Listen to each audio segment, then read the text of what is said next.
Hola, Mireia. Hola, Fernando. Hola, Mireia, ¿cómo estás? Y hay 3 más en el waiting room, entonces les voy a hacer pasar. No depende tú. Ya te vi con barriguita. Y está súper grande. En Insta. Felicidades, Mire. Gracias, Gaby. Sí, ya me voy, ya pronto me voy. En el 7 de junio me voy. Oh, yeah.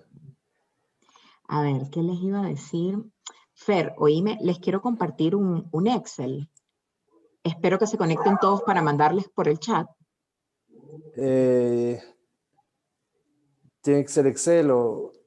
Sí, lo podemos subir al Notion. Mándame después y le subimos al Notion.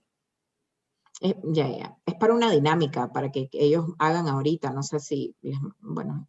En el Igual chat está bien. les voy a mandar por aquí y después le pueden subir al Notion. No sé. Voy a dejar entrar a todos, ¿ya? Eso.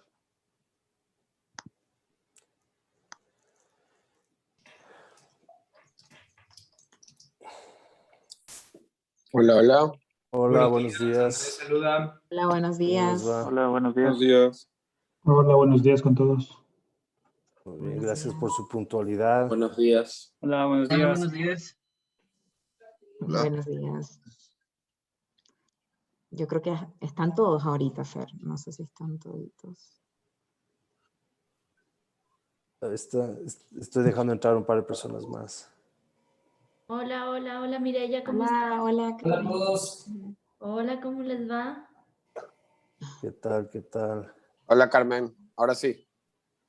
Ahora sí, Juan Daniel, casi se me cortocircuitea la cabeza. Yo decía, ¿qué pasa? Ya arreglaste tu cámara, Juan Daniel.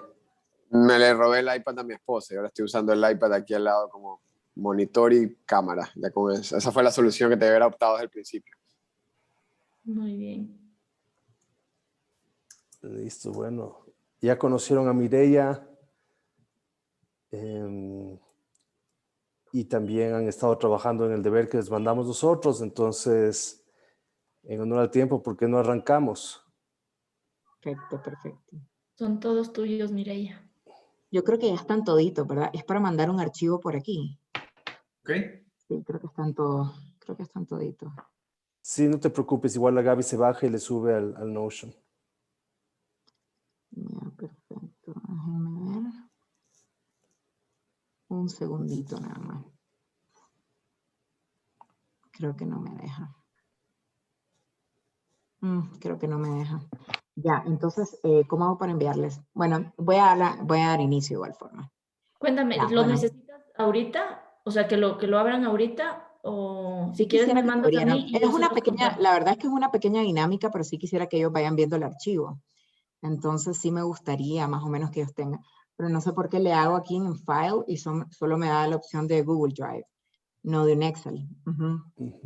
Pásamelo a mí y yo se los comparto ahorita por Slack para que lo descarguen mientras tú arrancas. Ya, buenísimo. Ahorita mismo te paso. Te voy a pasar a ti directamente, ¿ok? Sí, por donde quieras. Yo no estoy en Slack, pero si me pueden enviar por correo.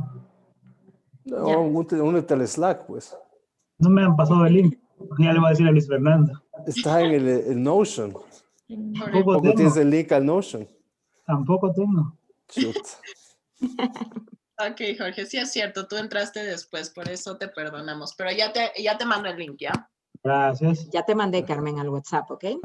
Perfecto. Ya, perfecto. Listo, pues aquí les voy a compartir un poco. Bueno, pues como han estado, espero que les esté yendo súper bien. Yo creo que ya están bastante avanzados en el programa. Creo que me escuchan. Bueno, Perfecto. ok, perfecto. Ya, bueno, creo que ya están bastante avanzados en el programa, así que vamos a hablar un poquito de finanzas, vamos a hacer una dinámica y vamos a abordar un poco lo que es el cash flow y el income statement y cómo interactúan entre ambos. Vamos a ver algunos indicadores y vamos a hablar un poco sobre algunas metodologías de valoración que tengo entendido que ahorita están en eso ustedes, así que puede ser que les aporte un poquito para poder valorar su startup, ¿ok? Bueno, déjenme mirar acá que no veo. Ya. ¿Qué es el cash flow y por qué es tan importante? Yo creo que esto es algo que ustedes están bastante claros de que es vital el cash flow y más para un emprendimiento. ¿Por qué? Porque es una herramienta que se necesita para la toma de decisiones, te ayuda a identificar las necesidades de financiamiento, ayuda a controlar el efectivo, esa es su principal función, y ayuda a identificar el requerimiento mínimo en la búsqueda de capital, que es lo que realmente necesitamos para crecer y para poder operar. El ciclo efectivo lo quise traer para acá porque es lo más importante para nosotros poder gestionar nuestro cash flow. Y generalmente está compuesto por los días promedio de cuentas por cobrar, los días promedio de inventario, si es que tienen inventario, y los días promedio de cuentas por pagar. Es muy importante encontrar un balance entre estas cuentas para no tener un déficit. Generalmente, ¿qué es lo que nos encontramos? Nos están pagando tarde y estamos pagando antes. Entonces, ahí tenemos un déficit y se nos genera un burn rate súper alto. ¿Sí? Bien, esta es una estructura general de un ciclo, de un flujo, de un cash flow, que son los ingresos de caja, las salidas de caja, todo lo que es salida de caja operativa te genera el operating cash flow. Luego tenemos el investing cash flow, que son los CAPEX, si van a invertir en un software, si van a invertir en una laptop, si van a invertir en cualquier activo o cualquier input que se va a ir al balance general como un activo. Y luego tenemos el financing cash flow, que es cuando entra capital o cuando nos ingresa deuda o tenemos que pagar deuda. Y así funciona más o menos la dinámica del cash flow. Es muy importante saber diferenciar también que los ingresos registrados en el estado de resultados se registran en el cash flow cuando te ingresa el efectivo en la cuenta de banca. ¿Sí? Voy a avanzar y si quieren ya al final me pueden hacer alguna pregunta o cuando hagamos la dinámica. Luego tenemos lo que es el estado de resultados. El estado de resultados es un reporte financiero que todo el mundo lo conoce, ¿verdad? Que nos ayuda a determinar los ingresos, los costos y los gastos en el momento en el que se producen. ¿Sí? Y al mismo tiempo la pérdida, y esto nos ayuda, el estado de resultados, ¿para qué nos ayuda? Para ver nuestro modelo de negocio, cómo está en este momento, cuáles son nuestros márgenes de ganancia. Los márgenes de ganancia no los vemos en el cash flow. Eso es otra cosa. Los márgenes de ganancia los vemos en el income statement o estado de resultados. Si vamos a calcular el EBITDA, lo vamos a sacar del estado de resultados. Entre otros indicadores de vital importancia para definir cómo está funcionando de cierta forma nuestro modelo de negocio. Este es como un modelo básico, ¿verdad? De un estado de resultados, que son los ingresos, el costo de ventas, y te genera un gross profit, que es la utilidad bruta. Tenemos los gastos operativos y una utilidad operativa. Luego de esto, si estamos en Ecuador, tenemos la participación a los trabajadores, los impuestos y la utilidad neta. En otros países no consideran la participación a los trabajadores. Bien, Carmen, no sé si le pudiste pasar el Excel a todos. Sí, lo tienen en el Slack. Ya lo tienen todos. Si lo pueden abrir, sí les agradecería. Solo quiero hacer una pequeña dinámica para poder ver bien el funcionamiento del cash flow y cómo interactúa entre sí con el income statement. Me avisa quien no lo tiene, por favor. O si no, pueden irlo trabajando conmigo.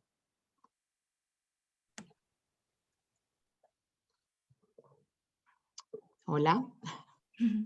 Yo lo estoy abriendo, no sé cómo van los demás. Yo lo estoy abriendo. Ya lo tengo me acá. avisan. Ya lo tienen, ok. Sí, Me igual ya se avisan, está por abriendo. favor. Aquí abierto ya. Abierto. Ya, perfecto, perfecto, perfecto. Ok, espérenme, déjenme cerrar mejor esta cosa. Ya después. Ya. Ok, entonces vamos a hacer una pequeña dinámica de cómo interactúan. Yo sé que algunos ya manejan esto súper bien, incluso creo que tenemos financieros y toda la cosa, pero no importa. La idea es que hagamos esta dinámica en conjunto y que vayan entendiendo cómo funciona, vayamos preguntando y todo lo demás. El primer punto que dice esta dinámica es que la empresa registra ventas por 10,000 en el mes de enero. Ya, no importa cómo, registró venta en el mes de enero. Entonces, ¿dónde ponemos esos 10,000? Ponemos en la parte del revenue, ponemos los $10,000. ¿Sí? Está perfecto. Tenemos $10,000 en nuestro primer mes. Luego de eso, la dinámica me dice que el 70% de los ingresos es el costo de ventas. Entonces, el 70%, esto por el 70%. Y ahí tenemos una utilidad, un gross profit de $3,000. Luego de eso tenemos los gastos a sueldos, marketing y ventas son 5,000. ¿Verdad? 5,000. Luego tenemos investigación y desarrollo. Recuerdan que algunos me habían preguntado investigación y desarrollo, ¿qué hago con investigación y desarrollo? Bueno, investigación y desarrollo cuando son sueldos especialmente sí se va al gasto. Así que vamos a tener que ponerlo al gasto. Hay algunas condiciones que cuando ya generamos como un producto o se desarrolla un software, hay ciertas condiciones en que se puede volver un activo y se puede amortizar, pero generalmente se manda al gasto. Así que para que no nos compliquemos ahí. Entonces, el ejercicio dice acá, adicionalmente se registraron gastos en la unidad de investigación y desarrollo por un monto de 3,000. Entonces ponemos acá los 3,000. Tenemos unos legal fees, creo que puse. No. Los gastos de depreciación y amortización del mes alcanzan un monto de 2,000. ¿Verdad? Entonces aquí ponemos 2,000. Y dice el 50, bueno, inversiones. Bien, entonces, ¿cuánto tenemos en nuestro operating profit? 7,000 en negativo. ¿Sí? ¿Cuál es nuestro gross profit? 3,000. Si ustedes quieren saber su gross margin, lo único que tienen que hacer es dividir los 3,000 entre los 10,000. No sé si me están siguiendo. Entonces, esta startup tiene un margen bruto o un gross margin del 30%. Eso está claro aquí. Si alguien tiene una duda hasta aquí, me puede decir. Porque sé que estoy un poquito rápido, pero es porque yo sé que ustedes ya entienden súper bien esto. Todo bien, gracias. Ya, perfecto. Ok, gross margin, aquí le vamos a poner acá por si acaso. 30%. Y el operating profit, no voy a sacar el operating margin porque está en negativo igual. Entonces no vale la pena, ¿ok? Ok, ahora, ¿cómo es la dinámica con el cash flow? ¿Qué es lo que me dice el ejercicio? El ejercicio me dice que el 50% de la venta se realizó a crédito a 60 días. Es decir, en cash únicamente me ingresó 5,000 y en 60 días me ingresan otros 5,000. Es decir, ya no tengo los 10,000 como ingresos, como me dice el income statement, sino 5,000. Y los outcomes son de 8,000. ¿Qué es lo que estoy poniendo como outcomes? Es todo, es esto de acá, los sales, investigación y desarrollo, y aquí hay que agregar un poco más que es el costo de venta. Es decir, tenemos un operating cash flow de menos 10,000. Luego dice el ejercicio que se realizaron inversiones de una compra de un software que mejorará la calidad del servicio de la empresa por un monto de 15,000. y una página web por un monto de 3,000. Entonces, 18,000 en inversión en CAPEX. Entonces, aquí ponemos los 18,000 en negativo. ¿Y qué es lo que tenemos? Si yo sumo el operating cash flow más los investing más los financing, me da menos 28,000. Y comencé la posición bancaria con $1,000. Es decir, voy a tener en mi cuenta bancaria un déficit de menos 27,000 proyectado. ¿Sí? Entienden ahí la dinámica, ¿verdad? No sé si tienen alguna pregunta acá. Esto era más que todo para que miren cómo es la interacción entre el income statement y el cash flow. ¿Cuál es la diferencia? También lo importante, por ejemplo, no sé si observaron que en el cash flow no estoy considerando la depreciación y la amortización. ¿Eso por qué? Porque no representa una salida de efectivo. No sé si tienen alguna otra o alguna pregunta hasta aquí, me pueden decir con confianza. Sí, Mireya, en el caso de que hubieran intereses, ¿tú le pones dentro de operating o de financing? Esa es súper buena pregunta. Sabes que es una discusión eterna.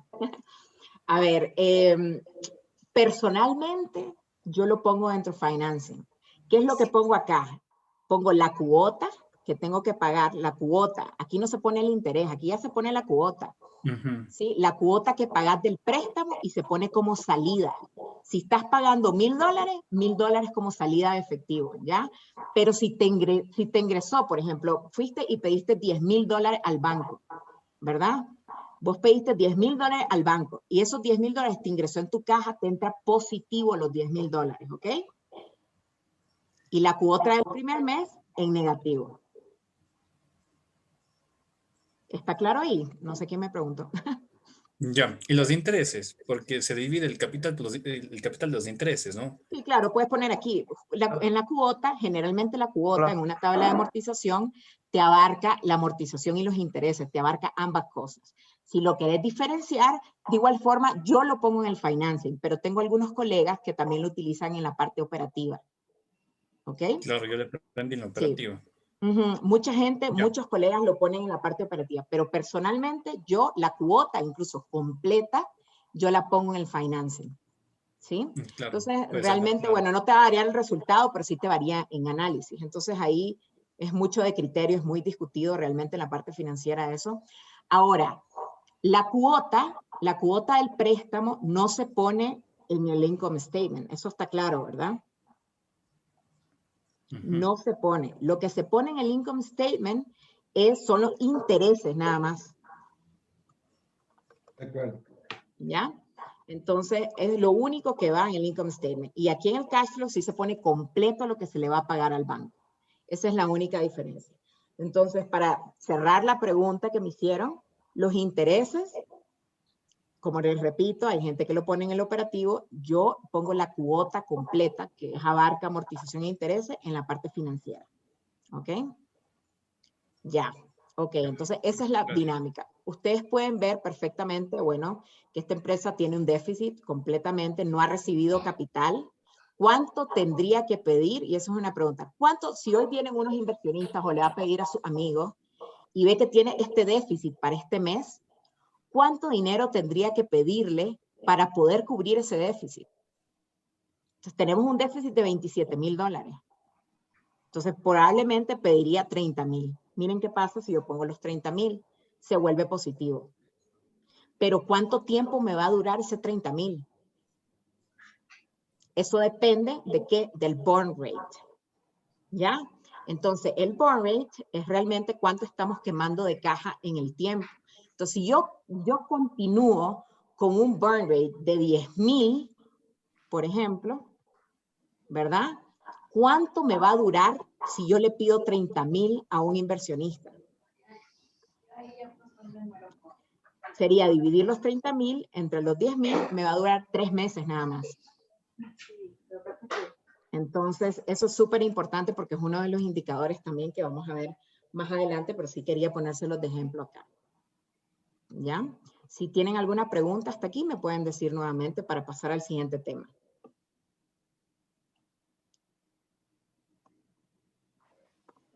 Disculpa la pregunta. ¿El reporte de flujo de caja que estás usando es el directo o el indirecto? ¿Cuál? Este de acá. Mira, Ajá. este realmente, muy buena pregunta. Miren, hay varios reportes de flujo de caja. Está el estado de flujo de efectivo, que es un reporte contable. Sí, y tiene el método directo y tiene el método indirecto. Y ese parte de la utilidad que se genera en la empresa. Es decir, parte del income statement es más complejo, no quise entrar ahí. Es más complejo, pero ya les voy a explicar cuál es la diferencia. Parte del income statement, ¿verdad? Entonces, ¿cuál es la diferencia? Que el income statement no es flujo de caja. Entonces, hace ajustes de no salida de caja. Le suma la depreciación, le suma las provisiones, le suma todo lo que no representa salida de caja y utiliza las variaciones entre año a año. Por ejemplo, las cuentas por cobrar. Si te incrementan las cuentas por cobrar, significa que es un uso. Es decir, no entró efectivo. Entonces, es un análisis un poco más complejo, un poco más contable, pero sin embargo, al final del periodo tiene que cuadrar con lo que tienes en tu cuenta bancaria.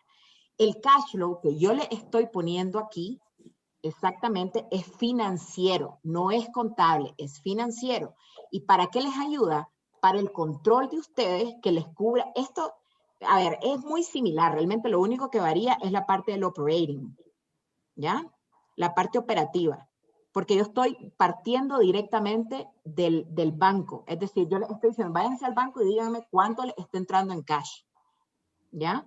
Mientras que el estado de flujo de efectivo contable, que es un reporte financiero muy importante, parte del estado de resultados, como les dije, ¿ya? Esa es la diferencia. Esto es más como para que ustedes lo manejen financieramente, lleven un control y de igual forma ambos les tienen que cuadrar con la cuenta bancaria del periodo, ¿ya?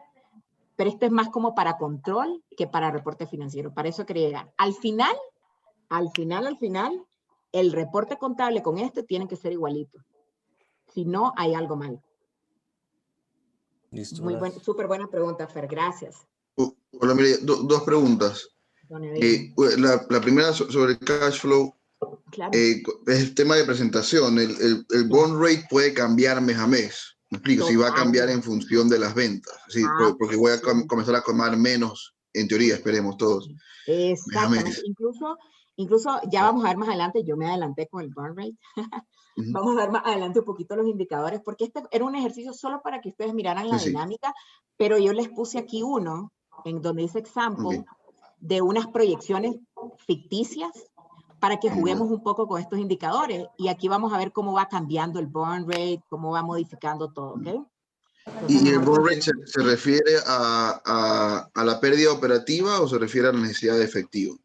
Prácticamente, eso es muy buena pregunta, justo yo también tenía la duda, realmente, pero sí funciona más con la pérdida operativa. Ya, es decir, con el operating cash flow, con ese trabaja. ¿Por qué? Porque generalmente nosotros no hacemos muchas inversiones todos los meses. De acuerdo. No, ni tampoco estamos recibiendo capital todos los meses. Ahora, si tuviéramos una deuda que la estamos pagando constantemente, ¿sí? Ahí sí es de considerarlo. Sí es de considerarlo dentro del burn rate, pero generalmente para una startup que está iniciando, que no tiene deuda, esto y lo otro, se utiliza el operating cash flow, ¿ok? Y cuando informas al inversionista, ¿cómo lo entienden? Como si yo digo, tengo un 10.000 de burn rate, ¿es el promedio del año o es el último mes? Promedio, ¿Cómo lo comunico? Generalmente del se año. trabaja promedio, pero dilo tú. Cuando lo vayas a explicar, si estás utilizando el promedio de los últimos 3 meses, un ejemplo, tú dilo, ¿ya? Tú siempre tienes que ponerlo. Ahí vamos a ver ahorita, ya vamos a entrar a ese tema. Y tenía una segunda. Dale con la segunda. Sorry, disculpa. Yo escucho como 10 ya. Pueden haber también costos fijos, es decir, también el gross profit va a variar en función del volumen. Absolutamente. Entonces, y más para ustedes. Y vale la pena separarlo en contribución y la gross profit, creo que es más claro. Sin margen de contribución y margen. Sí, separar ese gross profit, porque ahí tiene un componente de costo variable y un componente de costo fijo. Y ese es el gross profit, el margen bruto. Vale la pena separarlo en margen de contribución por unitario y ahí margen bruto o gross profit, o complica mucho la presentación. No, lo complica, no te compliques ahorita. Mira. Gracias. A ver, hay varias cosas. Por ejemplo, cuando somos una empresa de producción, el costo variable generalmente se va a mantener o mover muy poco. Al menos que vayas siendo más eficiente, invirtiendo en eficiencia y ese costo se va disminuyendo, que es una maravilla. Correcto. ¿Ya? Pero, déjenme entrar aquí, ahí. Pero, ¿qué es lo que pasa, por ejemplo, para ustedes?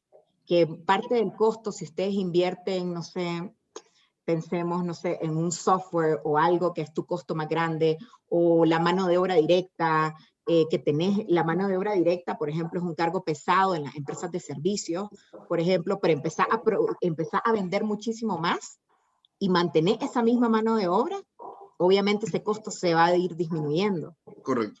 Entonces, es mucha eficiencia ahí, ¿ya? ¿Alguien más? Creo que alguien más tenía una pregunta. Creo que vale. Mi pregunta era, en el burn rate solo se considera más los gastos de operación, de personal, tal, o sea, ¿dónde entra cuando lo que habían dicho una inversión? O sea, tienes que comprar el software, eso, ¿cómo considera eso dentro del burn rate? Mira esto, mira este acá, en donde te pongo example, por ejemplo, tienes acá el operating cash flow, ¿verdad? ¿Qué es lo que está aquí? Todos tus ingresos operativos de lo que estás vendiendo de la empresa, todos tus gastos operativos, ¿verdad? Operativos, sueldos, marketing, gastos generales y administrativos. Y luego tenemos aquí el CAPEX, ¿ya viste? Aquí son pequeñas inversiones que están haciendo, como la inversión en, no sé, laptops, inversión en software, aquí invirtió en un software, por ejemplo. Entonces, a ver, generalmente no se mete en el burn rate. ¿Por qué? Porque el burn rate es más utilizado como un promedio, lo que está gastando operativamente constantemente, ¿me entendés? Vos no vas a estar invirtiendo todos los meses en un software. ¿Hola? Exacto, sí. No vas a estar gastando todos los meses en un software y tampoco vas a estar recibiendo equity todos los meses. Entonces, ¿qué es lo que se utiliza como referencia para calcular el burn rate? El operating cash flow, que está aquí. Es decir, miren en este ejemplo, el burn rate en un promedio de estos 12 meses es de 8,107. Para este ejemplo que les puse yo. Sí, mejor utilicen este. Sí les recomiendo que utilicen este como referencia mejor, ¿ok? A menos que tengan, como les dije, una deuda, pues, y tengan que pagar todos los meses, se considera eso. Ya, perfecto. Ya, continúo, ¿no? Bueno. En la parte, bueno, de esta parte del income statement, creo que está clara, es algo básico. Varían evidentemente dependiendo del tipo de startup, de las cuentas que se registren y todo lo demás, ¿ya? Lo más importante yo creo que rescatamos de aquí es que podemos sacar algunos indicadores como lo es el EBITDA, como lo es el EBIT, como lo es el gross margin, entre otras cosas que eso probablemente ahorita esté en negativo y es normal, no es de asustarse, es súper normal, ¿ya? Y si no está en negativo, excelente. Ya, bueno, en una charla que dice Christy Nathu, no sé cómo se pronuncia muy bien, de Y Combinator, dice que the best startups do more with less. Y me pareció súper importante eso, porque hay siempre, desde el inicio, y eso es algo que me parece muy importante, se debe buscar la eficiencia. ¿Sí? Es cierto, queremos buscar cómo crecer, pero igual hay que tratar de ser lo más eficiente que sea posible. ¿Sí? Bueno, ahora sí vamos a ver los indicadores, que yo sé que eso quieren ver ustedes. Entonces, a ver, para ver estos indicadores se necesitan ciertas fuentes de información. Una de las fuentes de información más importantes son las que acabamos de ver arriba, que es el cash flow y es el income statement, ¿verdad? Entonces, modelo, por eso le pongo acá, modelos de ingresos, costos y gastos, las cuentas bancarias, todo lo que ingresa de efectivo y todo lo que sale de efectivo. Esto es lo primordial al inicio. Con esta información podemos sacar todos estos indicadores, son indicadores especiales realmente para startups. Definitivamente, o sea, en la maestría, por ejemplo, no hablan tanto de esto, pero son súper interesantes y te permiten ir más allá para poder entender estos modelos de negocio. ¿Sí? Entonces vamos a ver estos indicadores, el burn, el runway, el growth rate, que todo el mundo lo maneja, el customer lifetime value, el CAC, el payback period y el rule of 40. ¿Ok? Bien. Quería ponerlo más bonito, pero la verdad es que no sabía cómo. Cuando son números es difícil. Bien, el burn rate, que es justo lo que estamos hablando ahorita, es la velocidad en la que se consume el efectivo de la empresa. La fórmula general que se van a encontrar es el starting balance con el ending balance entre el número de meses. Como ven, lo dividen entre el número de meses, como yo les dije, utilizando un promedio. Es un promedio generalmente el burn rate. ¿Ok? Ahora ustedes me dirán, pero eso está confuso. Starting balance, ¿cuál es mi starting balance? ¿Cómo comencé? ¿Cuál es mi ending balance? ¿Cómo terminé? ¿Y cuál es el número de meses? Evidentemente el promedio. Pero no se compliquen ahí. Si se van al ejemplo que yo les estoy diciendo, su burn rate específicamente es esto de acá. ¿Ya? Es eso de ahí. No se compliquen con eso. Porque si yo diría, ok, ¿cuál es mi burn rate? Sería el cómo comencé o cómo terminé, se van a complicar y realmente el concepto per se es este de acá. ¿Sí?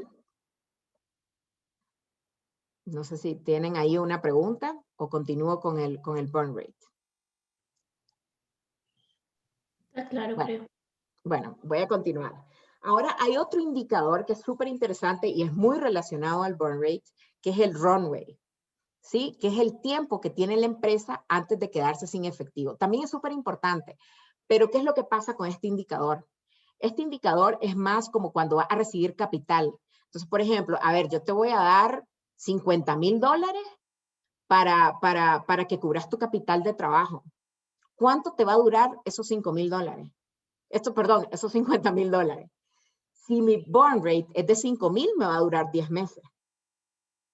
¿Ya? Entonces, es más o menos por ahí donde va el concepto del runway. No sé si tienen, justo ese conceptito se lo expliqué aquí.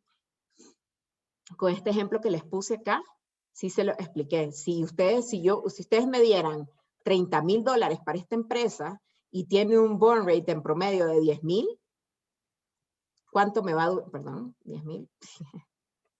¿Cuánto me va a durar? Son 3 meses. Ese es exactamente el runway. Si tienen alguna pregunta con me avisan o si no, avanzo. ¿Ok? Pero la idea es que entiendan la dinámica, ¿sí? Que ustedes puedan puedan revisar en sus números y puedan calcularlo ustedes mismos.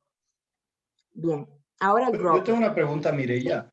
Cuando estás en el proceso de levantamiento, ¿cuál es el time frame sugerido para cuando haces el requerimiento? Digamos, yo sé que eso va a depender mucho del otro lado, ¿no es cierto?, del inversionista, pero si pudieras dar un número de un runway del cual una empresa, un startup se sentiría cómodo, por ejemplo, 6 meses, 12 meses de runway, más de eso posiblemente va a ser más difícil, pero quizás 3 meses te queda corto porque ni bien levantaste, en 3 meses te toca salir desesperado a buscar más capital. Claro, eso es grave, eso es grave. Mira, tiene que ver muchísimo también con tu estrategia. Mira, no hay una, ¿cómo decirte? No hay una pócima, como decimos, exacta para decirte esto es lo correcto en las startups. Todo varía y ustedes saben muy bien porque cada modelo es diferente. Pero de lo que he leído, ¿verdad? En algunos libros y todo, hasta 6 meses. ¿Sí? Mucho depende, pero realmente también depende de tu estrategia. ¿Me entiendes? Si tú puedes decir claramente por qué vas a quemar más rápido y es porque, mira, es que voy a crecer a esto, voy a llegar a estos mercados, entonces esta plata, si vos me das 50,000, solo me va a durar 3 meses. ¿Por qué? Porque estoy creciendo aceleradamente y no me alcanza, ¿ya? Necesito tal vez para 12 meses porque mi estrategia este año está enfocada a irme a Perú, Colombia, México, Estados Unidos, etc. Entonces, todo va de la mano. La estrategia que ustedes tienen de crecimiento va de la mano con lo que están gastando en efectivo, con cómo están sus márgenes, con todo en sí. Yo diría a eso, Marcelo, que mientras mayor es tu runway, mejor. Hasta cierto punto, ¿verdad? Si estás siendo demasiado conservador y no estás gastando lo suficiente en crecimiento, a algunos inversionistas de riesgo no les va a gustar tanto eso. Claro. Me acuerdo cuando cerró la ronda anterior el Deepak y había levantado mucho más de lo que esperaba y entonces en el reporte mensual que nos mandó decía runway 4 años. Híjole. Entonces, estás con plata en el banco y puedes, pero por otro lado, si tienes runway de 4 años, tal vez una estrategia es ser más agresivo, apostarle más al crecimiento. Exacto. Para ganar, lo que sea tu estrategia, ganar mercado más rápidamente, crecer el número de clientes, etcétera. Entonces, claro, porque ahí vienen otros factores. En cambio, en 4 años de runway es como que ya empiezas a tener capital ocioso, ¿cierto? Sí, o sea, es aburrido. Yo si fuera inversionista, vos me decís que, no sé, con la plata que te va a durar 4 años, y entonces, ¿cuál es tu estrategia? O sea, acuérdate esa relación inversamente proporcional prácticamente que tiene el runway con crecimiento. Claro, pero creo que dijo runway a este nivel de gasto, ¿no? O sea, 4 años gastando como estamos. Claro. Quiere decir que... Yo tengo una pregunta. Y lo otro es que no quieres salir a levantar todo el tiempo, a menos que seas el Brian York. A menos que sea tu full-time job. Exacto, full-time job, sí. Exactamente. También eso es terrible, o sea, tener que estar pidiendo a cada rato, o sea, es terrible. Entonces, ahí tiene que haber un balance, un buen manejo del efectivo, también todos los que les mencioné arriba, súper importante, el ciclo de efectivo, cómo están pagando, cómo están recibiendo sus ventas, también, no sé, tal vez incluir alguna línea que te genere más flujo rápido, que sea cash inmediato, todas esas estrategias de gestión que son súper importantes también para dar un balance en eso. Yo tengo una pregunta, Mireya. ¿Sí? Ronald, ¿qué pasa cuando, o sea, porque me hablas mucho de, ok, tienes el burn rate básicamente negativo, que es el que te va más o menos a proyectar la operación a futuro según las proyecciones que tiene. ¿Qué pasa cuando llega un negocio que tiene ya desde el inicio o desde sus etapas iniciales ya está en positivo, ya tiene plata a favor? O sea, ¿cómo se maneja ese escenario a nivel de inversión? Imagínate qué maravilla. Eso es una maravilla. O sea, realmente si lo vas a tener, si tenés antes ya y no tenés ningún problema de liquidez, ¿qué haces con la plata? ¿Qué haces con la plata? Si ya tenés plata, ¿qué vas a hacer con ella? Te pregunto, ¿qué opciones tenés? Reinvertirlas, ¿no? ¿Qué querés de tu negocio? O sea, yo creo que lo más claro es lo que vos querés de tu negocio a largo plazo. Entonces, si te está quedando ya plata, la vas a reinvertir, es un hecho. Claro. Marketing, desarrollo. Si estás en esa posición y aún así vas a escalar, entonces tienes la suerte de ser MailChimp, que nunca levantó un centavo y ahora el dueño es, el fundador es dueño 100% de la empresa. Una maravilla. Pero bueno. No, y lo más seguro es que si ya estás en cash flow positive, si empiezas a invertir, posiblemente por un tiempo vuelves a tener un burn rate, ¿no? Hasta volver a break even. Pero en estos escenarios, o sea, si quieres crecer muy rápido, ¿cómo lo ve un VC? O sea, ¿lo ve como, ok, es un buen negocio para entrar o como decías tú, se alejan porque no ven tanto riesgo y tanto crecimiento ahí? O sea, depende de tu ritmo de crecimiento, pero básicamente se ve como demasiado conservador.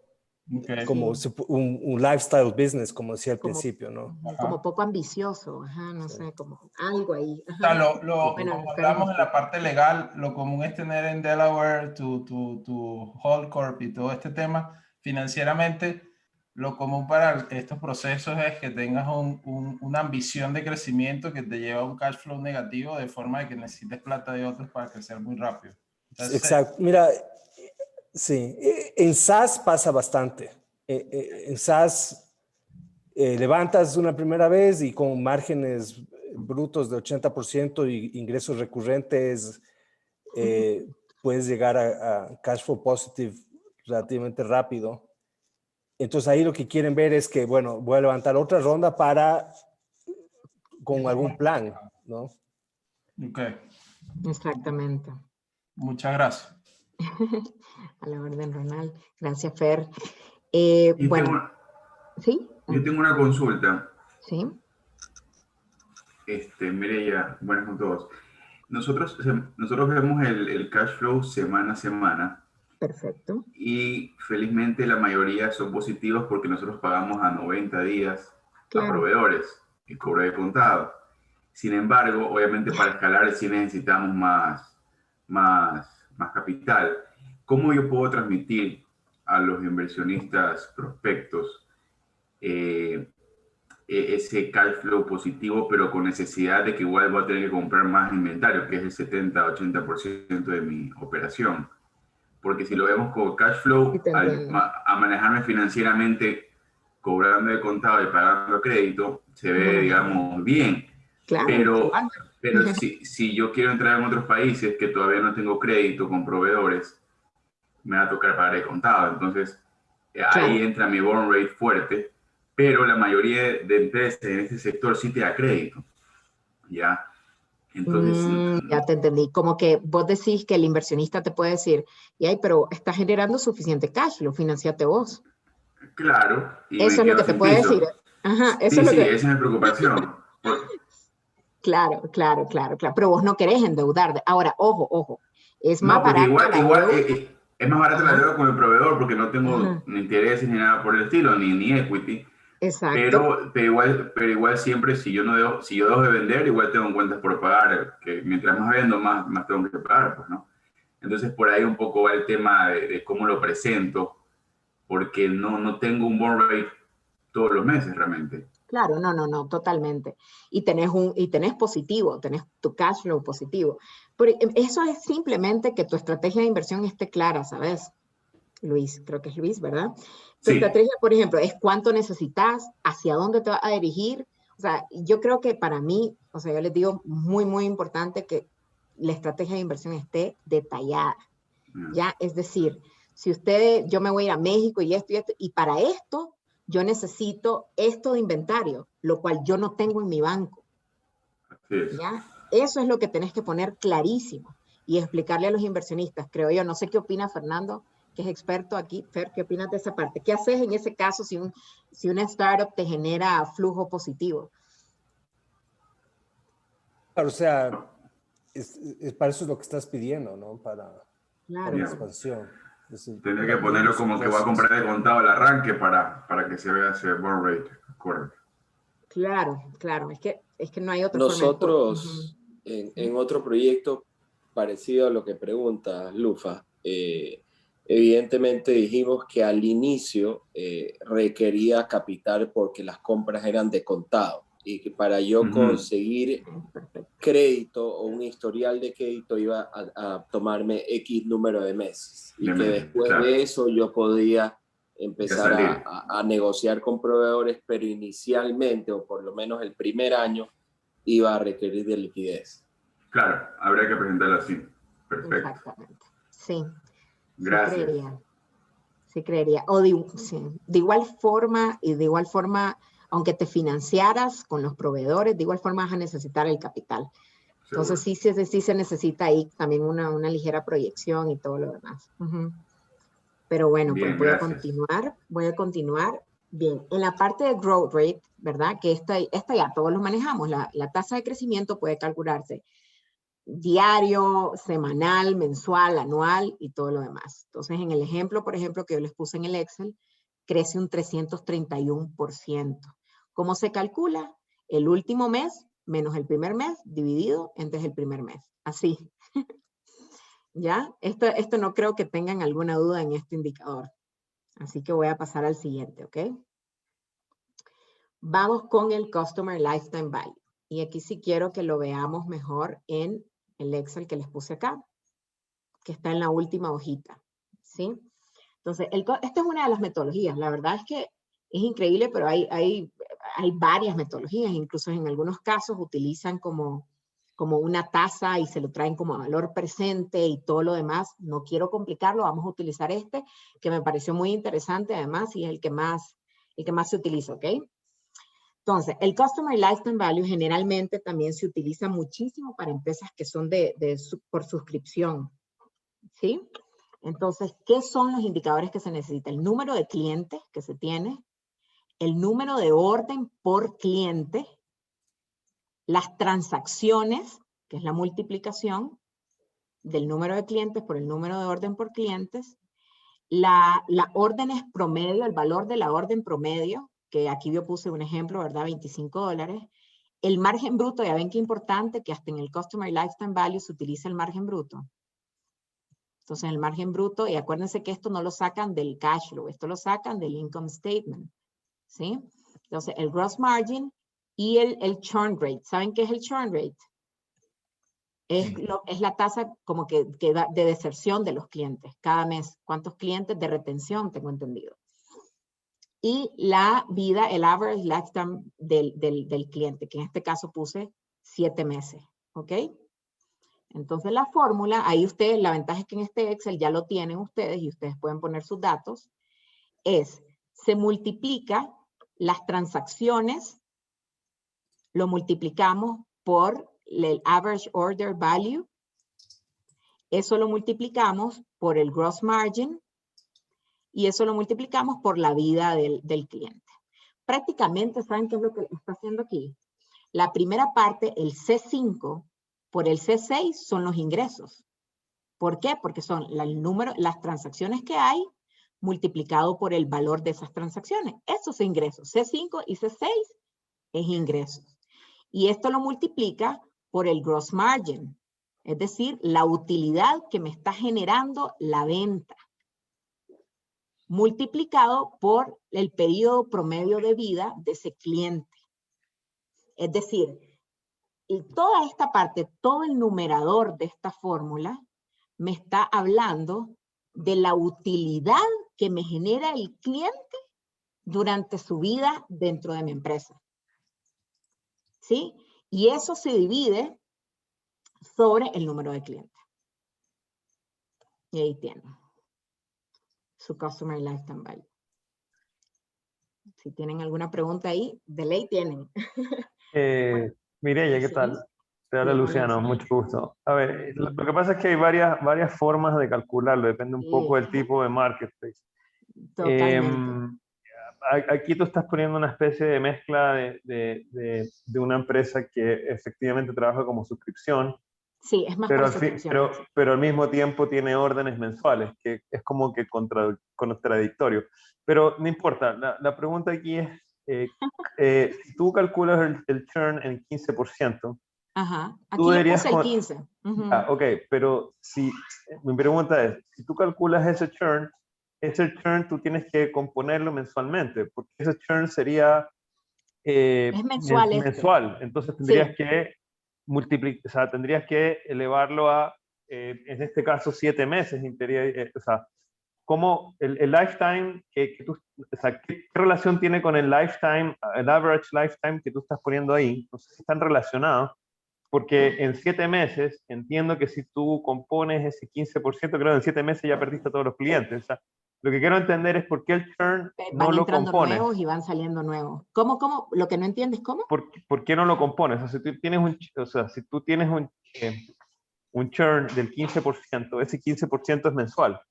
O sea, el primer mes pierdes el 15%, el segundo mes pierdes el 15% de lo que te quedó el mes anterior. Pero entran nuevos. Ya, estás asumiendo que mantenés tu mismo nivel. De acuerdo. Sí, no, lo que pasa es que ahí es donde está mi duda, mi otra duda. Sí. Normalmente cuando tú haces este tipo de análisis, que es muy, muy común y es lo que más ven los VCs en marketplaces, y lo ven que son los unit economics, ¿ok? Este análisis que tú estás haciendo y lo que yo he estudiado y lo que hemos hecho y lo que hemos generado incluso internamente, es que tú lo haces por cohort. O sea, tú coges tu cohort, significa que tú lo haces, tú segmentas tu mercado y dices, ok, este lifetime value que voy a hacer es de los clientes que ingresaron en enero del 2021. Y tú haces el análisis de ese cohort, después el de enero, después de febrero, después. Entonces ahí es donde te cambia esta fórmula. No sé si me explico. ¿Ya? Sí, te entiendo. Vos como que lo vas segmentando, me estás diciendo, por ingreso.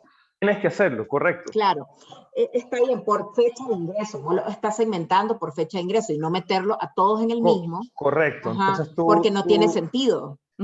Exacto. Es súper buen punto. Ya, eso es como te dicen, y he estado metido en muchos temas de VC, obviamente por razones obvias, pero normalmente este análisis tú lo haces por segmento. Por eso es que aquí hay una mezcla de cosas y quisiera un poco aclarar el punto. Claro, y claro. quizás esto le pueda servir a otras personas del Totalmente, y te agradezco muchísimo, programa, Luciano. pero Cuéntame. normalmente tú haces ese análisis por lo que llaman por cohort, o sea, por mes. O sea, los que entraron en enero, ok, este es mi churn de ese específico y eso tengo que irlo componiendo.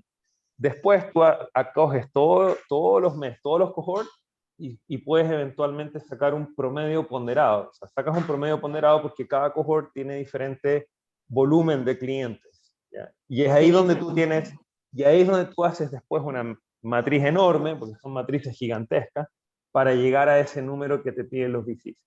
O sea, a lo que voy es que este Unit Economic no es tan sencillo, creo yo, como hacer solo este cálculo y ahí hay cosas que un poco quería compartir contigo, ¿no? Nada No, más. totalmente de acuerdo, Luciano, con lo que estás diciendo. Es muy importante, castiga, lo que me estás queriendo decir, castiga al indicador de cierta forma. Lo está castigando. Eso por un lado. Por otro lado,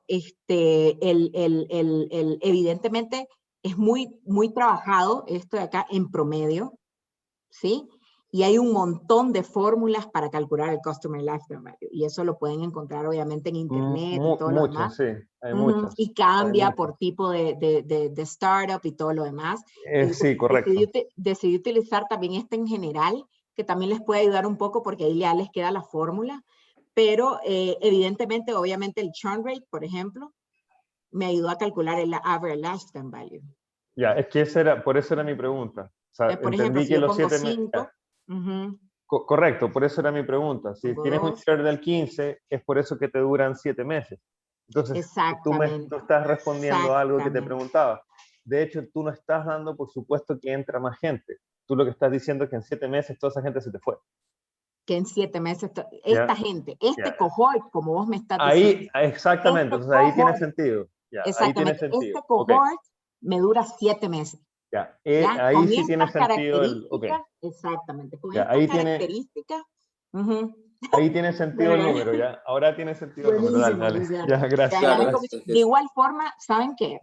Les voy a pasar un video que está súper claro cómo explican esto y sacan algunas dudas y lo confirman y todo lo demás para que lo tengan ustedes, ¿les parece? Sí, gracias. Sí, les voy a pasar un video también así para que ustedes lo vean 1000 veces porque no es lo mismo que lo veamos en vivo. Yo hablo rápido y todo lo demás, entonces, pero ya les voy a pasar y para que ustedes les tengan, ¿ok? Yo le voy a pasar a Carmen. Pero bueno, pues esto te ayuda además a tener ese indicador que tanto les piden y creo que es una guía por lo menos para empezar. El análisis que nos dio Luciano me parece perfecto y te agradezco muchísimo, Luciano, porque complementa la explicación y eso. ¿Sí? Solamente en la vida real, ¿ya? Ese churn que tú estás promediando no es el mismo todos los meses. En realidad, no. Tú tendrías que hacer el análisis es bastante más complejo que esto, pero esto es prácticamente lo mismo, pero todos los días, inclusive. Absolutamente. Tienen que considerar que esto es un ejemplo. Cuando nos vamos a la vida real, es otra cosa. Es otra cosa por completo. ¿Sí? Claro, no, nosotros la atracción hay que estarla midiendo todo el tiempo, porque al final lo que quieren ver los VC y todo es que tanto está traccionando la compañía y si logra mantener ese lifetime value de los clientes. Porque de nada sirve tener clientes nuevos si al final los estás perdiendo mes a mes y no logras ese repedido o segundo, tercer, cuarto pedido. Exactamente. ¿Ves? Perfecto. Es que ustedes están súper bien preparados, ¿ah? Bueno, entonces el programa nos ha ayudado. Excelente, me alegra. Estoy segura que van a terminar en éxito completo. Entonces, bueno, aquí tenemos entonces el Customer famoso Lifetime Value. El CAC, que bueno, ya saben que es el CAC, ¿verdad? No me quiero detener muchísimo en este indicador. Es lo que nos cuesta realmente adquirir nuevos clientes. Y en promedio entre el número de clientes adquiridos. Creo que eso está claro para todos, para no quedarme ahí, ya que quiero llegar al siguiente paso, ¿sí? Bien. El CAC del Payback Period, es súper interesante, se utiliza prácticamente para las SaaS, ¿sí? Lo que habla es el periodo de recuperación del CAC. ¿ya? Es la cantidad del tiempo que le toma a la empresa recuperar el costo de adquirir a un cliente. Aquí esto tomé como referencia que encontré por ahí, que dice las SaaS Startup tienen un promedio de 5 a 12 meses. Entonces, la fórmula de esto es el costo de adquisición del cliente dividido entre el ingreso que te da en un año. Eso es prácticamente. Mireya, te hago una consulta. Sí, Luciano, Súper dígame. importante, que me estás dando Sí. un insight súper valioso. Dígame. Estás diciendo que en software as a service, ahí, Sí. no estás ahí estás metiendo marketplace o solamente software as a service. O sea, te Software lo as a pregunto, service. ya. Sí. En marketplaces, ¿tienes alguna estadística acerca de ese payback period? ¿De cuál es por ejemplo, un Rappi, un Globo? ¿Cuánto es el payback period más o menos que tienen de clientes? Sabes que no tengo la estadística, si no te la daría con todo el gusto. Y realmente este indicador te cuento que no es tan conocido en todos lados. Es de los pocos así extraños, pero no te daría. Tendría que decirte, ¿no? No tengo una estadística de esto. Ya, es que, insisto, estos unit economics son clave y básicos para el proceso de funding de la compañía. Esto es lo que te miran los VCs. Claro, Y totalmente. este es un tema en totalmente. que estamos haciendo un research para saber y tener un benchmark de cómo estamos nosotros comparados con otros marketplaces. Por eso te hago la Luciano, pregunta. ¿tú tienes este indicador? Luciano, Claro, por supuesto. nosotros nos reunimos con una. ¿Cuánto te da a ti? Ellos tiraban a 3. Ese es el tema. En nuestro modelo de negocio, a diferencia de otros marketplaces, tenemos un margen sobre la venta altísimo, ¿ya? Y nuestro, para que te hagas una idea, el CAC nuestro hoy día es alrededor de $10, ¿ya? Y el payback period es medio mes, porque en la contribución por servicio que nosotros brindamos está sobre los $14-15. Claro. O sea, el return over investment de marketing es inmediato. O sea, yo invierto 10 y tengo 15. Pero eso es una maravilla, Es un número muy bueno, pero no sabemos si es la norma o qué mismo. Pero es una maravilla. De igual forma claro. que un benchmark, sabes que lo estás haciendo de maravilla. Es sumamente atractivo. Si yo fuera un VC y me decís eso, me parece súper atractivo. Bueno, ¿qué te puedo decir? Hoy día tenemos hoy día tenemos una entrevista con Y Combinator y estamos aquí metidísimos con ese tema, así que ya te puedes imaginar cómo estamos. No, y con esos indicadores es una maravilla. Más bien te felicito nuevamente ya. Ya lo he felicitado demasiado, creo que a Luciano. Ya no participe, no, mentira. Ok, entonces, ¿qué es lo que te dice? Es el Customer Acquisition Cost entre Revenue contribuido en un año.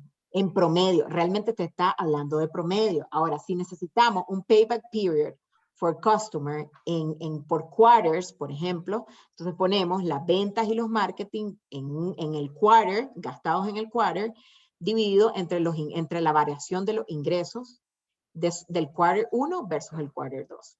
¿Sí? Cuando lo buscamos en general, ¿sí? Entonces, este es un indicador, para mí sí era nuevo, este indicador interesante, y sí quise presentárselo a ustedes ahorita, porque capaz les sirve o pueden ir a investigar un poquito más o algo, y decidí ponérselos acá, ¿ya? Si tienen alguna otra pregunta, ¿alguien más? ¿O avanzo? Bueno, voy a avanzar. Ahora este me pareció interesante, realmente es extremadamente sencillo. Es The Rule of 40. Prácticamente no me voy a detener tanto en esto porque ¿qué es lo que hace? Es un balance, es un trade-off entre lo que sos de profit y lo que tenés de crecimiento. ¿Ya? Y la suma de ambos tiene que dar 40. Así de simple. Es como pongámosle como un parámetro más que un indicador. Para mí es un parámetro más que un indicador. ¿Sí? Entonces, cuando te dice eso, por ejemplo, yo estoy creciendo al 15%, ya, mensual. Pero tengo de profit menos 5%, La suma de ambos me da 10%. Yo no cumplo la Rule of 40. Significa que no soy tan atractivo y se utiliza muchísimo para empresas SaaS también esto. ¿Ya? Entonces, ¿qué es lo que te dice? Compensar uno por el otro. Al menos si yo no estoy siendo profitability, no estoy generando profits, por lo menos estoy creciendo inmensamente. ¿Ya? Entonces, generalmente, ¿a cuánto crecen ustedes al año? O generalmente una startup, por ejemplo, no sé, 100% al año. Está creciendo 100%, pero me genera pérdida. Me genera pérdida del 50% al final del año. Entonces, la suma de ambos me da 50%. Yo cumplo the Rule of 40 y sigue siendo este parámetro atractivo para los VCs. ¿Sí? Generalmente... Este profit al que te refieres es el profit before taxes. Sí, es el EBITDA. El EBITDA, okay. Para que no consideren nada de amortizaciones del software y todas esas cosas. Ya, sí. ¿Sí? Es Bueno, más puro. es anual, no mensual, ¿no? Anual, sí. Es anual. De lo que vi, generalmente se maneja más anual. Okay. Además, no es justo hacerlo mensual, si ustedes se ponen a pensar. Porque si lo hacen mensual, eso va a variar. Todos los meses tenemos diferentes márgenes, esto se está moviendo constantemente, el crecimiento a veces es irregular. Entonces, yo recomendaría que sea anual. Sí. Perfecto. Ya, entonces este es el más sencillo de todo. Bien, ahora voy a entrar rápidamente, ¿verdad? Porque sí, ya casi se nos acaba el tiempo, pero quiero entrar rápidamente a este tema porque sé que están en esto. No voy a tener los conceptos, ustedes ya saben qué es la valoración. Es un proceso de estimación o determinación del valor de un activo, expresada en una cantidad en dinero. ¿Para qué ustedes van a valorar una startup? Para levantar capital, escalabilidad y crecimiento o vender la startup. ¿Para qué? Para eso necesitamos generalmente. También hay gente que le gusta saber qué es lo que está creando. ¿Qué valor tiene mi startup? Por estrategia también. ¿Por qué? Porque a mí me interesa saber cómo está mi startup también por estrategia. Entonces sí es muy importante valorarla. Entonces rápidamente, tenemos la etapa de una startup, ¿verdad? Entonces este es el ciclo de vida. Y estos son los métodos de valoración que se encuentran. Generalmente en las etapas de inicial del startup se utilizan estos que son muchísimo más subjetivos. El método Berkus, el Scorecard, el método Venture Capital, que es uno de mis favoritos para etapas tempranas, y el múltiplo del revenue, que ustedes van a encontrar típico y lo utilizan, es el que más utilizado, creo yo, el múltiplo del revenue, ¿sí? Entonces, esto es, ¿por qué yo no utilizo el múltiplo del EBITDA cuando estoy aquí? No vale la pena porque tu EBITDA es negativo. No puedo usar un múltiplo del EBITDA si estoy generando pérdida. Esta curva que ven acá es de pérdida. Es decir, cuando estamos en este punto, estamos llegando al punto de equilibrio. Ya, entonces más o menos por etapas tenemos estas metodologías que aquí les puse rápidamente. Los flujos de caja descontados, mi favorito. El múltiplo del revenue, el múltiplo del EBITDA, el Berkus, la valoración de Scorecard y el método de Venture Capital. No me voy a detener en esto. El revenue del múltiplo. El revenue del múltiplo, ya saben ustedes que es un múltiplo que lo van a multiplicar por sus ingresos. Generalmente lo que ustedes tienen en un año. ¿Ya? ¿De dónde sacan esta información? Eso es lo más importante y es lo más difícil, que ustedes deben de estar luchando con eso. ¿De dónde sacan esta información? Crunchbase, tienen que buscar en las noticias, las páginas, cómo se valoraron empresas comparables y sacar esa relación. ¿Cuántos fueron valorados? Y más o menos cuánto generan de ingresos, ¿sí? Ahí tengo una pregunta, Mireya, disculpa que te interrumpí. Claro. En el caso en el e-commerce, por ejemplo, que no sean SaaS, en los ingresos he visto que esos múltiplos se los hace por las ventas netas o por las ventas de los GMV, los gross revenues. Sí. ¿Por qué hay esas dos distinciones o por qué a veces estas empresas valoran más los gross revenues cuando en realidad termina después de devoluciones o descuentos, terminan los net revenues siendo un valor súper diferente entre el uno y el otro? Mira, depende muchísimo, ¿sabes? Pero en e-commerce sí, o sea, sí es lo que más se utiliza es el gross, el GMV. Okay. Sí, pero ¿sabes qué? Utiliza ambos tú. ¿Ya? Sí, tú ten ambos. Okay. Esa es mi recomendación. ¿Ok? Ahora, aquí yo les puse, generalmente se utiliza entre 2 y 8 veces revenue, es cierto, pero no, también hay múltiplos mucho más altos, que se manejan altísimo. ¿Por qué? Porque cuando valoramos una startup, hay muchos factores que entran en juego. No solo la parte del ingreso, también el equipo, otras cosas y todo lo demás. No sé si ustedes conocen, por ejemplo, a Familyfy.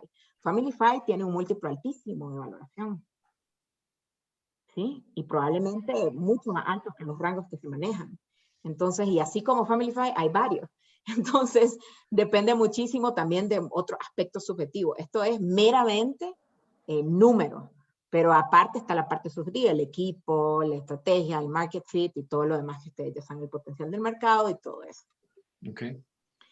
El múltiplo del EBITDA, evidentemente, lo vamos a utilizar cuando ya generemos un EBITDA positivo y atractivo, porque si tenemos un EBITDA de $1,000, lo vas a multiplicar por 22, poquísimo te va a salir tu valoración. Es injusto, vas a castigarla al startup. Entonces no vas a utilizar. Hay que saber bien cuándo se va a utilizar estos múltiplos. Eso es importante. ¿Ya? Más para empresas más maduras utilizaría el EBITDA. Ahora, este Berkus Method, bueno, no es mi favorito, ¿verdad? Pero lo que hace es que toma de referencia una valoración mínima en el mercado. Entonces, más adelante les tengo una información que recopilé y me pareció importante de dónde están más o menos las valoraciones mínimas. Y toma la valoración mínima y le da calificación. Por ejemplo, 3 millones. El equipo de fundación de este startup le doy un 100%, un 100%, un 9%, utilizando como benchmarking esto, 3 millones. Y le vas ponderando. 100% por esto le da 600. Y así te da 2.4 en este. Entonces, no me quiero detener. O sea, es Pero decir, súper subjetivo. O sea, totalmente. súper subjetivo. ¿Por qué? ¿Qué es lo que tenés aquí? No tenés nada. No tenés ingresos probablemente. No tenés... Es que, a ver, si no tenés ingresos, si estás vendiendo, un ejemplo, $10,000, y es lo que has vendido, pero es una empresa que tiene full potencial, ¿cómo la vas a valorar? Claro. No puedes agarrar los $10,000 y multiplicarlo por un múltiplo de 10, de 12, porque Sí. te va a castigar la valoración. No puedes hacer eso. Es injusto también. Y tal vez la startup lo único que realmente necesita es ese capital para poder explotar. Entonces le vas a castigar a la valoración. ¿Ya? Que fue el caso de Cubo, ¿no? Él decía que empezó a levantar dinero incluso solo teniendo la idea. Exactamente. Y eso pasa muchísimo. Y no crean, pues yo como financiera, yo les soy sincera, yo me peleo con esto todo el tiempo. Tengo un artículo ahí, subí un artículo en LinkedIn, todo el mundo me cayó encima porque yo no estoy de acuerdo con las valoraciones altas. Pero la verdad es que así funciona y yo les tengo que transmitir a ustedes cómo funciona esto. Entonces, ok, ya nada. Entonces, como benchmark, 3 millones y ya nada, veo el equipo fundador, el potencial que puede tener y todo lo demás, la startup. Y así le doy una valoración cercana a lo que está en el mínimo en el mercado, pues, o empresas comparables, o se han valorado startups comparables, ¿ya? Luego de eso tenemos el scorecard method, que si me detengo a explicarles, por eso esto yo se lo voy a mandar, no se preocupen, me voy a demorar. El punto de lo que hace esto es, se agarra startups similares, calcula la media, la moda, saca un pre-money bajo, el más alto, y así le está dando igual forma, es similar al Berkus, pero más completo, un peso a cada uno de los puntos. Y los puntos que se consideran son el equipo fundador, el tamaño del mercado, el producto y la tecnología, el entorno competitivo, la atracción, necesidad de extrafinanciación y otros. Eso depende del criterio del VC. Es muy similar al Berkus, pero es un poco más completo porque le está dando un peso relativo, utiliza más benchmark, es decir, utiliza más startups comparables, ya estás trabajando con media, con moda y todo lo demás, ¿sí? Y luego de eso se multiplica el 1.13, una vez que lo ponderas, que sería el 30%, que es el peso relativo, por el porcentaje que le estás dando, se multiplican y aquí está todo esto, ¿sí? Esto lo pueden revisar después con más tranquilidad, de igual forma. Voy a continuar. Quiero continuar el que más me interesa, que este de aquí, la verdad. El Venture Capital Method es mi favorito. Igual es algo subjetivo, pero tal vez un poco menos. ¿Qué es lo que me dice este?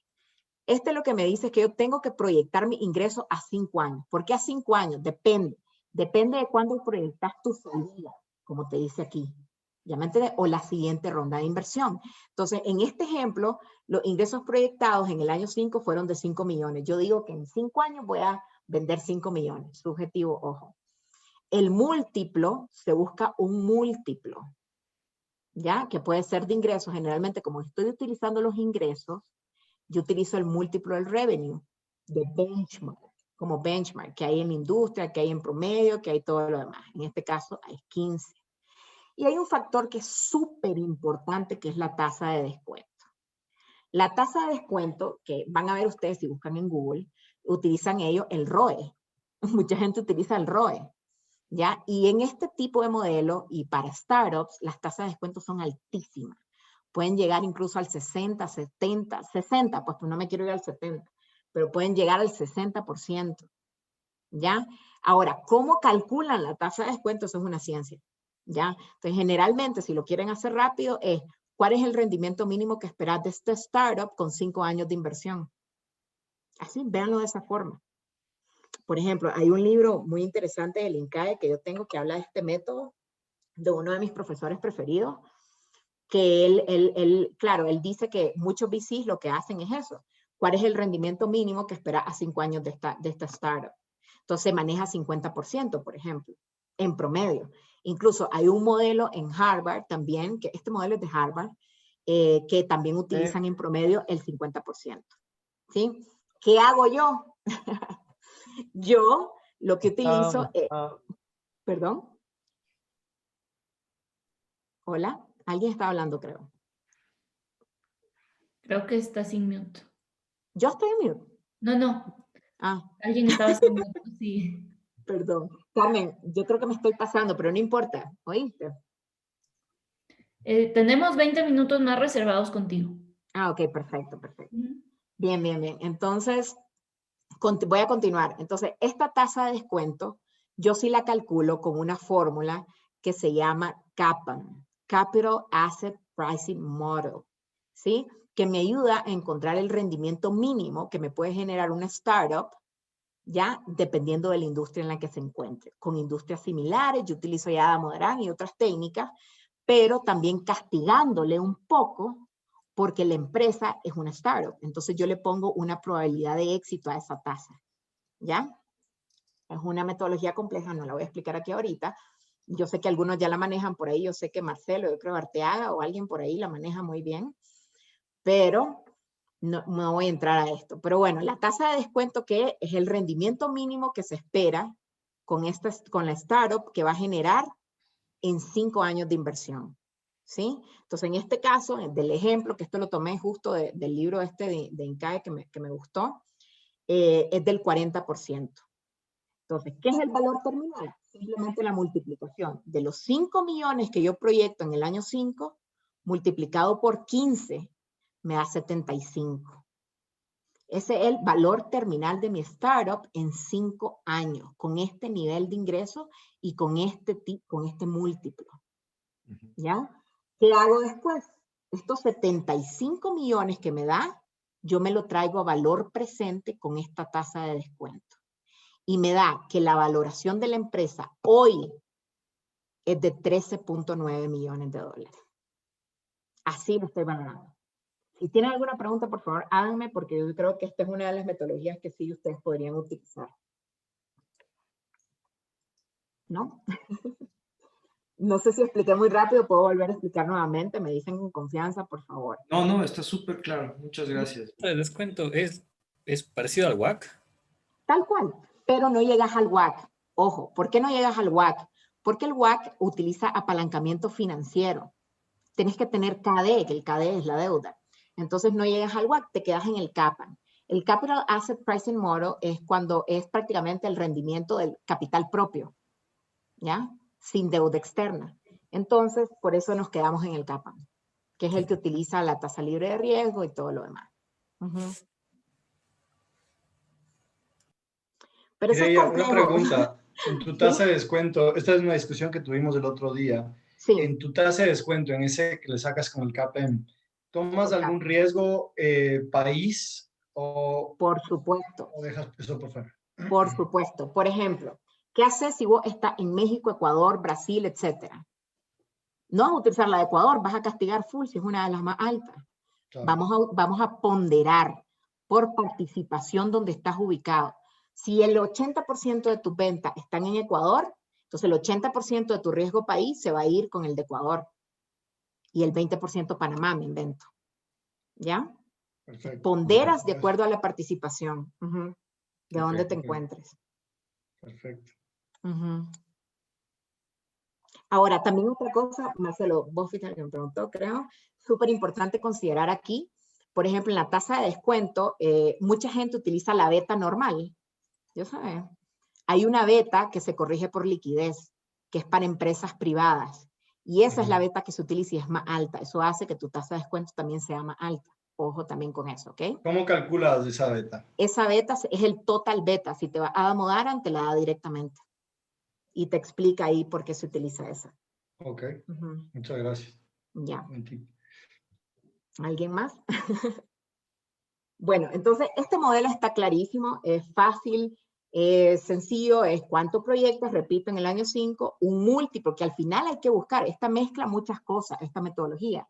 Te está mezclando metodologías de múltiplos, te está mezclando metodología de flujo de caja descontados, que es donde utilizamos la tasa de descuento, y el valor terminal, y te lo trae valor presente. Entonces mezcla metodologías, pero de una forma más fácil, ya sin tener que entrar a generar flujos de caja, que es mucho más complejo y mucho menos certero, y poder sacar una valoración interesante acá. ¿Sí? Bien. Continúo. Mira, ya una pregunta ahí. Sí, Carmen. El múltiplo, que es bueno, toda una ciencia y arte encontrar información. A ver. ¿Cuántas fuentes crees tú que deberían tener para poder tener un múltiplo estimado? A ver, no sé, una colega dice que 8, pero yo me quedaría en 5, ¿saben? Con 5 yo creo que podrían sacarlo. ¿Sí? Porque si no, muchachos, se van a pasar, no tienen idea, yo he hecho para buscarlo así, claro, fue demasiado pesado eso. Les quiero mostrar algo. Este es Damodaran, mi maestro, mi gurú de la valoración prácticamente. Él tiene algunos múltiplos. Mira, Marcelo, este es el total beta, mira. Está Marcelo por ahí. Buenísimo. Aquí está ajustado por el puesto. Ya. Este Damodaran tiene algunos múltiplos. Por si a ustedes les interesa, aquí pueden encontrar. Entonces, por ejemplo, aquí tienen este de acá. No, sí. Enterprise Value entre las ventas. ¿Cuál es el problema con Damodaran? Y lo tiene por industria. Les puede servir un poco como referencia, por eso se lo estoy mostrando. Pero ¿cuál es el problema de esto? Es que la mayoría son empresas públicas y puedes castigar el múltiplo. ¿Ya? Entonces, ojo con eso. Por ejemplo, ustedes que son e-commerce, aquí no hay e-commerce. Sí, sí. ¿Ya? Entonces, no hay e-commerce, pero les puede servir. Ustedes pueden buscar, por ejemplo. Sí ¿A hay. dónde? ¿A dónde? Miren que no hay. No, pensaba que la estaban presentes. No hay e-commerce, entonces sería como que buscarle, o sea, se pueden mezclar, ¿me entiendes? Por ejemplo, retail online. Retail online, claro. Exactamente, y aquí tenés un múltiplo, 4.71. Les puede servir como referencia. Ahora, 4.71 puede o no ser bajo, tendrían que ver ustedes, ¿sí? Hay algunos reportes también que hay de Europa que tal vez les pueden servir un poco, pero métanse en esta página, familiarícense con ella, les puede servir. Aquí tienen, si quieren por el EBIT o por el EBITDA, por el momento, yo creo que ustedes pueden utilizar este que es con las ventas. Entonces, sí se los doy como referencia, ¿sí? ¿Puedes mandarnos el link rapidito por el Sí, no se compliquen, muchachos, pongan Damodaran. Damodaran, ok. Pero ahí mismo en Google les va a salir. Es para mí, o sea, el gurú realmente de la valoración de empresas. Es súper interesante, pero déjenme mandarles por el chat. Espérense, que no sé cómo enviar aquí ahora. A ver. Pages, ya está. Ok. Bueno, entran a Damodaran, ¿verdad? Y se van a Current Data. Data y luego Current Data y ahí les va a salir. ¿Sí? Está claro que no sabe diseñar webs, pero está bien. No sabe, es feísima la página, pero tienen mucho material. Incluso hay presentaciones de cómo valorar empresas en etapas tempranas de él. Es muy bueno, realmente he aprendido muchísimo. Pero bueno, entonces esa está clara. Los flujos de caja descontado, evidentemente mi favorito como financiera.